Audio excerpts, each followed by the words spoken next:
Former President Duterte's camp claims he was illegally arrested in the Philippines and brought to the ICC in the Netherlands, which they argue has no jurisdiction over the Philippines since we have already withdrawn from the Rome Statute.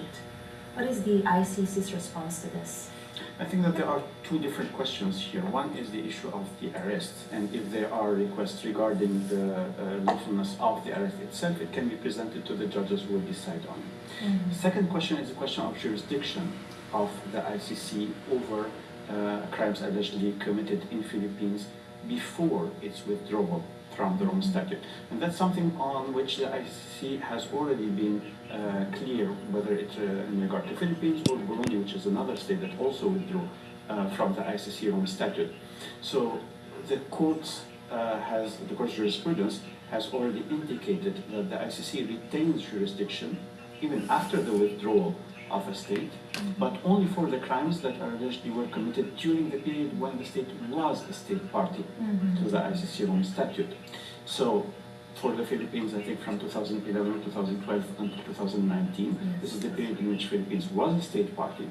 So crimes allegedly committed during this period in Philippines were under the ICC jurisdiction and remain under the ICC jurisdiction. The withdrawal does not affect these obligations and this jurisdiction of the ICC.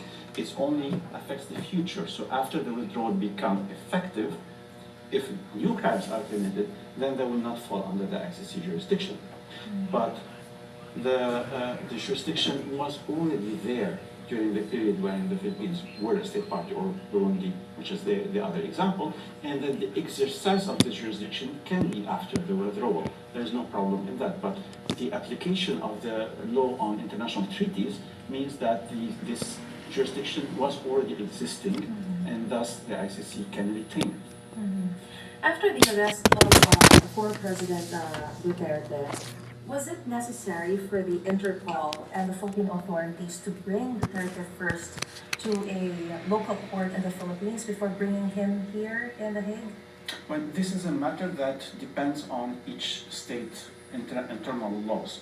So in general theory, there is a process when a person is arrested in a certain country before he is surrendered to the ICC. But these processes can be very different from one state to another, and I'm no expert in the Philippines laws. So this is a matter of internal law on which I cannot actually decide. As I mentioned, the legal process before surrendering a suspect to the ICC can vary from one country to another.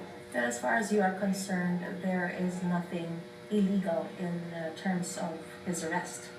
I can simply say if there is any challenge to the lawfulness and legality of the arrest, it can be submitted to the judges, and then judges will decide on that. I will not speculate on a possible request and what might be the outcome for this request. It is up to the judges to decide on it. What is the ICC's reaction to the Interpol's implementation of the arrest warrant against Duterte? And how would you describe the process of serving the diffusion notice by the Interpol and the Philippine government? I think that the important thing to remember is the idea that there are international accountability mechanisms in order to ensure that when there is an arrest warrant, that the states cooperate with the court. Interpol is one of the channels to help with these mechanisms. And as we have indicated before, we're also grateful to the Philippines' commitment to this international accountability mechanism because it's important. It's important to clarify what is the reality of what happened. It's important for the victims to see that justice is working for them. It's important also even for the suspects to clarify whether they are really guilty or not. So the process has to take place in order to ensure that truth is revealed, and then if there is a responsibility, then the persons are held accountable. Did the ICC or did the Philippine government coordinate with the ICC before the former president's arrest? I think that there is an arrest warrant that was issued by the ICC judges, and of course, naturally, when an arrest warrant is delivered, then it is communicated to the states on the territories of which the suspect might be present. So it's totally normal that after an arrest warrant is delivered, we contact the states to ensure the surrender of the arrest and surrender of the suspect. Because I understand there was a statement before by the former, there was a statement before by President Bongbong Marcos saying that we will not cooperate with the ICC since it has no longer jurisdiction to the Philippines. But right now, the former president was surrendered to the ICC. That's why the question of whether the Philippine government coordinated with the ICC prior to the arrest of the former president.